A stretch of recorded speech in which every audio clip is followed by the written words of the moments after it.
Authentic kunafa எப்படி பண்ணுறதுன்னு பார்க்கலாமா? ஃபஸ்ட்டு ஒரு பாத்திரத்தில் 250 கிராம்ஸ் ஆஃப் கத்தேஃபி, அதாவது குனாஃபா டோ வந்து எடுத்துக்கலாம். இது வந்து என்னோட பேக்கிங் சப்ளைஸ் வெண்டர் கிட்ட வந்து வாங்கினேன்.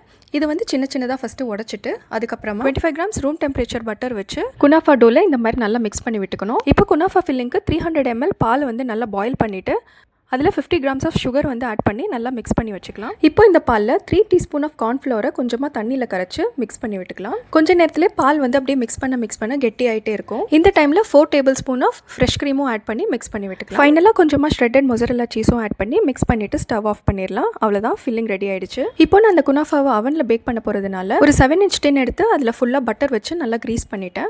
அதுக்கப்புறம் ஒரு லேயர் ஆஃப் குனாஃபாவை அதில் ஆட் பண்ணி இந்த மாதிரி நல்லா ப்ரெஸ் பண்ணி விட்டுக்கிட்டேன். இப்போ இதில் நம்ம ரெடி பண்ண குனாஃபா ஃபில்லிங்கை ஆட் பண்ணிக்கலாம். இதுக்கு மேலே இன்னும் கொஞ்சம் ஷ்ரெட்டட் மொசரெல்லா சீஸும் ஆட் பண்ணிவிட்டு இன்னொரு குனாஃபா லேயர் போட்டு அப்படியே வந்து நல்லா ப்ரெஸ் பண்ணி விட்டுக்கலாம். இப்போ இந்த குனாஃபாவை 180 டிகிரிஸ்க்கு ப்ரீஹீட் ஆன அவனில் அதே 180 டிகிரிஸ்க்கு ஒரு 20 மினிட்ஸ்க்கு பேக் பண்ணி வெளியில் எடுத்துடலாம். குனாஃபா பேக் ஆகிறதுக்குள்ளே குயிக்காக சுகர் சிரப்பும் ரெடி பண்ணிக்கலாம். அதுக்கு வந்து 1/2 கப் தண்ணியில் 1 கப் சுகர் ஆட் பண்ணி நல்லா பாயில் பண்ணதுக்கப்புறமா பாதி லெமனோட ஜூஸும் 1 டீஸ்பூன் ரோஸ் எசன்ஸும் ஆட் பண்ணிவிட்டு ஸ்டவ் ஆஃப் பண்ணிடலாம். அவ்வளோதான், சிரப் ரெடி ஆகிடுச்சு. இப்போ இந்த சிரப்பை அப்படியே குனாஃபா மேலே ட்ரிசில் பண்ணி விட்டுட்டு க்ரஷ் பண்ண பிஸ்தாவை இந்த மாதிரி கார்னிஷ் பண்ணி கட் பண்ணி சர்வ் பண்ணி பாருங்கள். அவ்வளோதான், ஃப்ரெஷ்ஷான ஆத்தென்டிக்கான குனாஃபா ரெடி ஆகிடுச்சு. வீடியோ பிடிச்சிருந்தா லைக் பண்ணுங்கள், கமெண்ட் பண்ணுங்கள். இது போல் சூப்பரான ரெசிபீஸ்க்கு ஃபாலோ பண்ணிக்கோங்க. தேங்க்யூ ஃபார் வாட்சிங். Bye bye.